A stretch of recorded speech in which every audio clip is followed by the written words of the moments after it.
Battery চালিত রিকশা শ্রমিকদের রেলপথ অবরোধে যাত্রীদের চরম ভোগান্তি। হাইকোর্টের নিষেধাজ্ঞার কারণে রাজধানীর বিভিন্ন স্থানে পুলিশ অভিযান চালায়।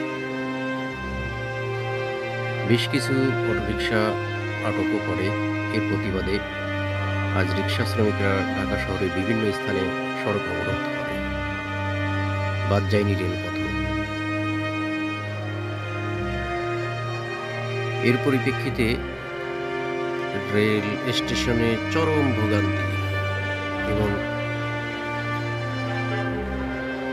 সকাল 10টা থেকে